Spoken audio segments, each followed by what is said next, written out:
Hey. Welcome to the Fan Showdown. Oh no. Season 4. Just, there we go. There we go.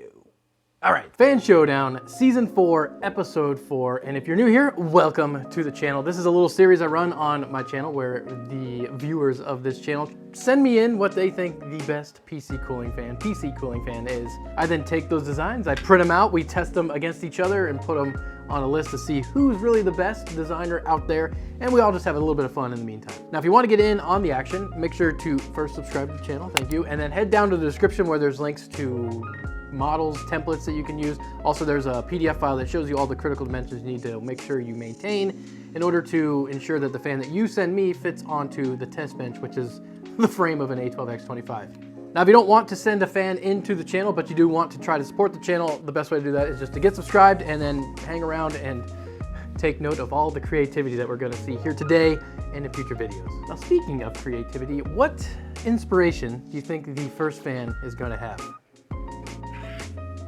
It's a Ferrari, and I'm sure I nailed that pronunciation, specifically the Ferrari Testarossa.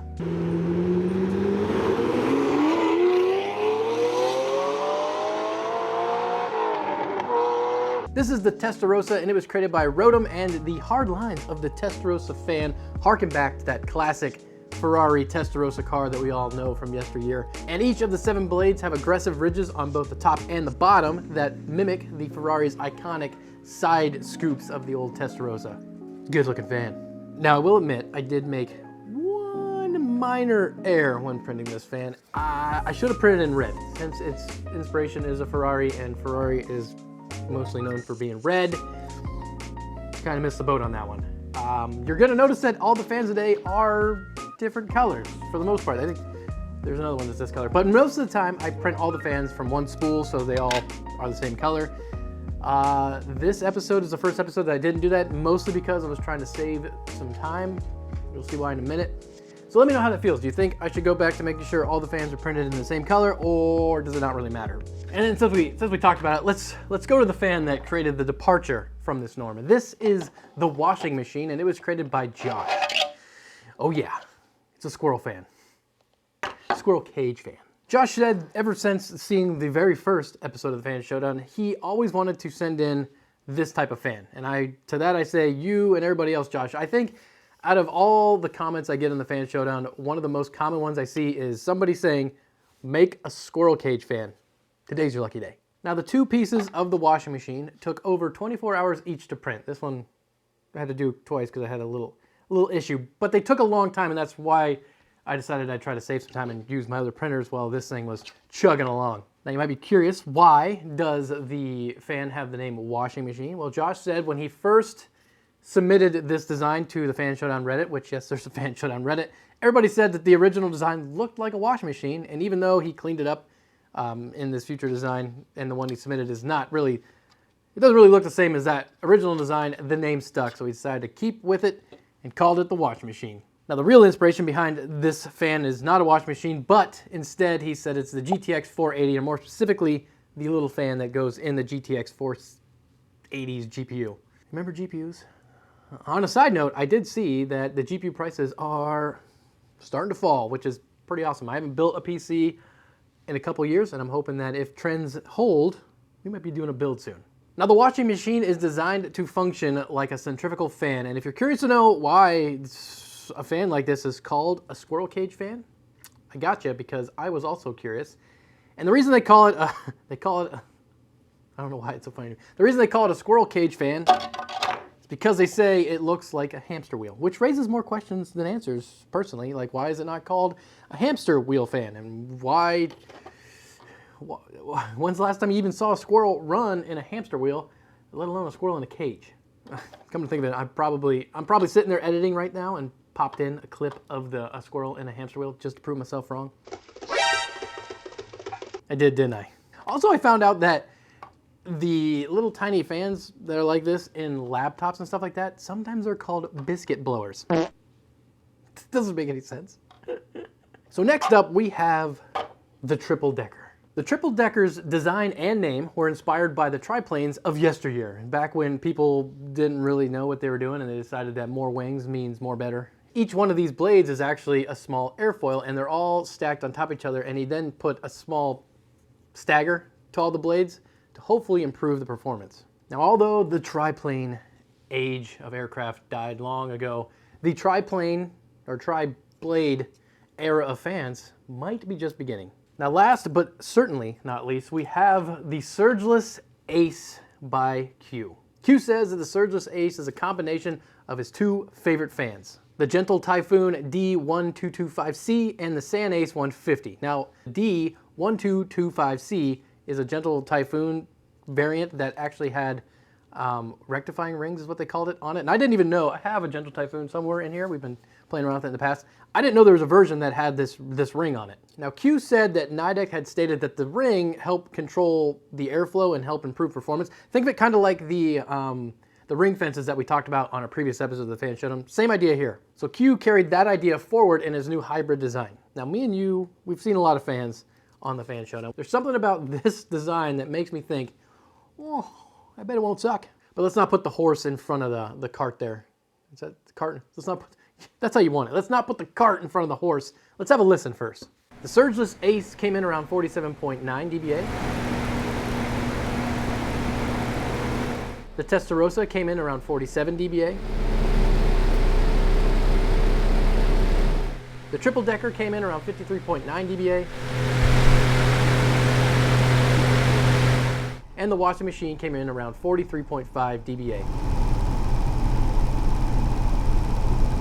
For the most part, all of these fans did pretty well. They're all pretty quiet. The triple decker is it's kind of loud, let's be honest.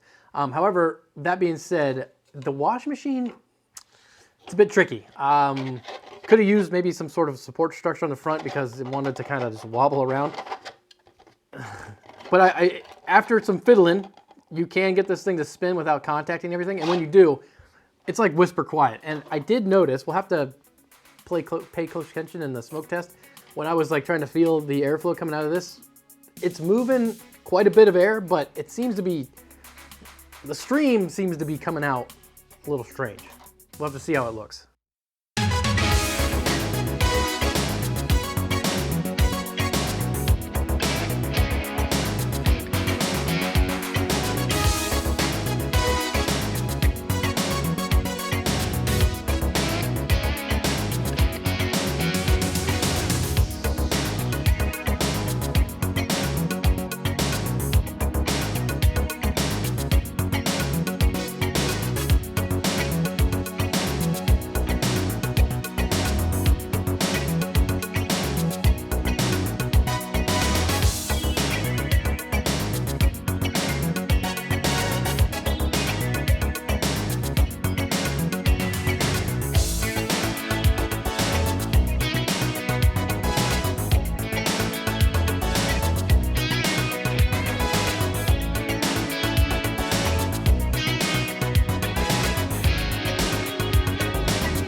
So first things first, how many of you out there also called it that the Nidec, not a Nidec, but the Surgeless Ace was gonna be pretty good? If you look at the flow pattern coming out of the Surgeless Ace, it's looking pretty composed. It's tight, it's narrow, it looks like it's functioning at the top of its game. You know, how will that translate into a test, kind of like the airflow test? I don't know, maybe this is something better for static pressure. Maybe we'll see something like this in the future on a different season, but it looks like it's doing a great job. Secondly, the washing machine, it's doing work. It's moving a great deal of air, but do you notice that when you watch it run, that the air is shooting out kind of at an angle? And that makes me wonder, basically this is gonna mount to the wind tunnel like this. So the air, rather than being pushed straight down the wind tunnel, is going to come out at kind of an angle and hit the wall. And I don't know how much of a problem that's going to cause when it comes to airflow. But I really think that there's real potential if it does hurt it a little bit in a design like this. It just maybe needs optimized on the outlet side. But this is really cool. The Surgeless Ace came in at 611 feet per minute. The Testarossa came in at 515 feet per minute. The triple decker came in at 492 feet per minute. And the washing machine came in at 420 feet per minute. Placing the Surgeless Ace in first place, the Testarossa in second, the triple decker in third, and the washing machine in fourth. Overall though, the Surgeless Ace came in sixth place, the Testarossa in ninth place, the triple decker in 11th, and the washing machine in 14th. Now that being said, again, I do think that there's great potential in a design like this. Maybe we'll see an updated design in the future. Maybe one of you guys out there will try your hand at improving the outflow part of the squirrel cage fan. Because you know most of these things, you've seen them used mostly, for example, when I had a room painted in my house, they used a lot of these type of fans to dry the walls. And you see that the intake is much the same as this, but the outlet is more of a slender nozzle that they kind of can direct around easier. So maybe something like that is more advantageous for airflow. Either way, this was cool. It's very quiet. It might have took a long time to print, but I did enjoy it. We'll see you in the next one.